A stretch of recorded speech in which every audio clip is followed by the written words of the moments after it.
Thank you, Madam Deputy Speaker.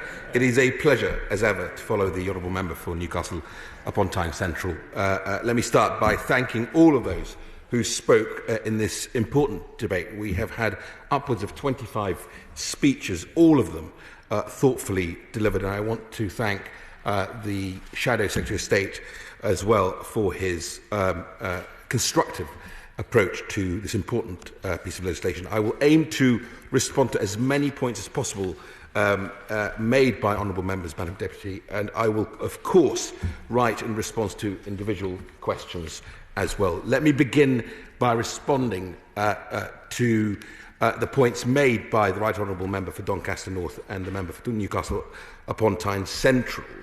They both raised the grounds for intervention when it comes to this legislation. The legal texts in the bill are explicit in their reference to national security rather than for public interest or wider economic considerations. She mentioned a particular deal with DeepMind and Google. If it's deemed that the asset is so important to national security, it doesn't matter who the acquirer is, this bill would allow us to intervene and block that particular acquisition.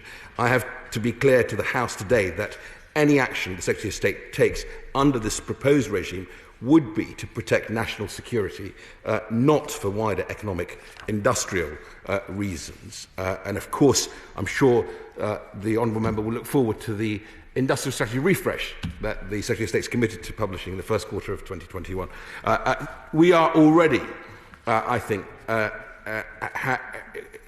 we already have a proportionate public interest power on the statute book, most recently having obviously legislated to allow intervention for mitigating the effect of public health emergencies, which was raised by the Honourable Member for East Worthing and Shoreham, to address the point made by my Honourable friend. The Right Honourable Member for Doncaster North and the Honourable Member for Newcastle upon Tyne Central also asked about the engagement with government. The Investment Security Unit will ensure that there is clear guidance available to support all businesses engaging with investment screening from the outset. We are committed to effective engagement with business on the regime itself, and we've made that very clear to the investment community, ensuring they are able to access a dedicated, simple online portal to notify us of any potential transaction. Of course, we note the importance of a full government approach to investment screening, whilst the unit will be based in bays, and I think that's the point that was being made by the Honourable Member as the member of the ISC. It will work closely with the security agencies and other departments with real sector expertise. The Chief Executive of Make UK, Stephen Phipson, has recognised this point, saying technology development moves at fast pace and this bill will modernise the UK's approach in a proportionate way, given the government's commitment to a quick and streamlined process of evaluation. More widely, Madam Deputy Speaker, I am happy to meet any Honourable and Right Honourable Member who has today expressed an interest in the workings of the Investment Security Unit. The Right Honourable Member for Doncaster North also raised the role of the Intelligence and Security Committee, as many other colleagues have done today, and we will, of course, work constructively with the members and indeed with other committees across the House. I wish the Chair of the committee, the Right Honourable Member for New Forest East, well, Madam Deputy Speaker, and I would like to thank the other members of the committee who spoke today, the Honourable Member for Dundee East, the Honourable Member for North Durham, of course, and my Honourable friend, the Member for the Wrekin, my Right Honourable Member, my honourable friend, the member for South Holland and the Deepings, and my honourable friend, the member for Beckenham. Their contributions were typically excellent and well informed. The Right Honourable Member for Doncaster North, along with the Honourable Member for Bristol North West, also raised the issue of the 5-year period for retrospection. We've come to that view because the 6 months would simply be too short, and we've looked at what other countries have done. It would be relatively easy for hostile parties to keep a trigger event quiet for 6 months and time us out. But this is substantially more difficult, of course, in the 5-year period. A number of honourable members, including my right honourable friend, the member for Chingford and Woodford Green. I'll take a quick look at that. I'm extremely grateful to the honourable gentleman for the comments he made about the members of the ISC who contributed to the debate.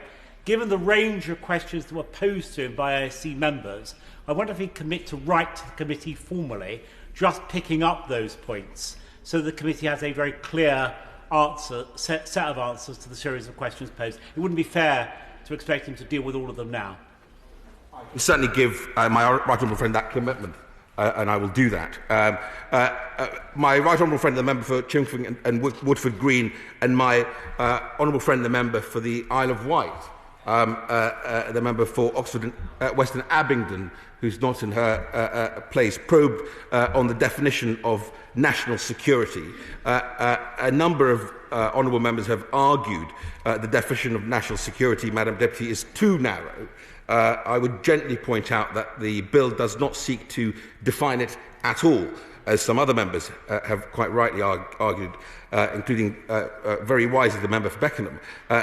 I think this is a real strength of the bill, not a weakness, Madam Deputy Speaker, meaning the government has the flexibility to act as risks change over time.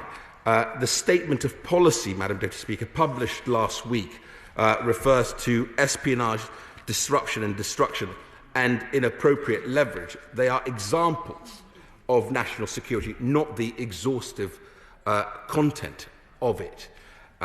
We need to maintain a degree of flexibility, Madam Deputy Speaker, in our approach, as recognised by my honourable friends, the member for Wantage and the member for Beckenham. These powers I fully appreciate are quite important powers, and of course they are fully judiciable under the bill, and honourable members can feel secure knowing that the use of these powers, including the application of national security, can be fully tested in closed courts if necessary.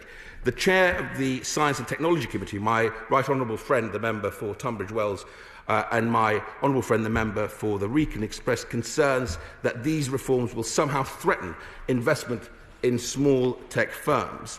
Again, I would just remind the House that we estimate that the vast majority of transactions across the economy will not be affected by this legislation, and we do not expect to take action in relation to most of the small number that are notifiable. We will make any interactions with government simpler, quicker and slicker by providing clearance to most transactions within 30 days, and often quicker, Madam Deputy Speaker, with notifiable investments submitted through a new digital portal. At spring budget this year, the government committed to increase public spending on R&D to 22 billion, which I think is music to the ears of many innovators in our country. My right honourable friend, the member for Tunbridge Wells, along with my right honourable friend, the member for Tunbridge and the Morling, made the important point that the bill does not set out a minimum size of business affected by the regime. As the Secretary of State set out, the threats we face today do not correlate to the size of the parties concerned, as they perhaps once did. This is, unfortunately, the world we live in, Madam Deputy Speaker, and I'm glad that we live in a country where small and medium-sized businesses thrive so mightily and are often at the vanguard of cutting-edge technologies. But it is only right that the government has the flexible powers to intervene when the acquisition of such businesses may pose risk to our national security. My honourable friend, the member for the Isle of Wight, the honourable member for Bristol North West, the honourable member for North Durham, all raised the issue of supply chains. The COVID pandemic has demonstrated the importance of resilience in the supply chains to ensure the continued flow of essential items to keep global trade moving. I think we have focused on ensuring supply chains like BPE. When we entered the pandemic, only 1% was manufactured in the UK, now about 70% being manufactured in the UK. That is why we're looking at what other steps we can take to ensure we have diverse supply chains in place. This will consider all of our global supply chains to avoid shortages in the event of future crises. My right honourable friend, the member for Tunbridge and the Malling, my right honourable friend, the member for South Holland and Deepings, and the honourable member for Dundee East also probed on the assessment process. We will make any interaction with the government, I believe, much simpler, quicker and slicker. I'm very happy again to share how we're doing that. The chair of the Base Select Committee, the honourable member for Bristol North West, probed on our approach to sectors. When it comes to sectors, it is important for the regime to reflect technological change and keep up with the investment landscape. We welcome views from across the business community on our sector consultation, and officials from across government are already engaging with the sector's experts to make sure those definitions are tight. I just want to, with the time I have left, just tackle the issue of human rights. My honourable friend, the member for the Isle of Wight, my honourable friend, the member for Totnes, and the honourable member for Oxford West and Abingdon have all raised the issue of human rights, actually, particularly in relation to Xinjiang and the Uyghur people, of course. We take this responsibility incredibly seriously, and our concerns are of gross violations of human rights being perpetrated against the Uyghur Muslims and, of course, other minorities in Xinjiang. We have played a leading international role in holding China to account on these abuses, and we will continue to do so through the UN and other opportunities we have. In respect of the risk of UK business complicity in human rights violations, including forced labour, we have urged all UK businesses to conduct due diligence on their supply chains and are taking steps to strengthen supply chain transparency. I will conclude, Madam Deputy Speaker. We have had an excellent debate today, and again thank my honourable and right honourable friends for their contributions. I look forward to further probing this bill and getting it right together at committee stage. Thank you very much indeed. Thank you. The question is that the bill be now read a second time. As many as that opinion, say aye. Aye. Of the contrary, no. The ayes have it. The ayes have it. Programme motion to be moved formally. I beg to move. The question is the programme motion as on the order paper. As many as that opinion, say aye. Aye. Of the contrary, no. The ayes have it. The ayes have it. Money resolution to be moved formally. I beg to move. The question is the money resolution as on the order paper. As many as that opinion, say aye. Aye. Of the contrary, no. The ayes have it. The ayes have it. Botulinum toxin and cosmetic fillers children bill. Money resolution. I call Minister Nadhim Dorries to move the money.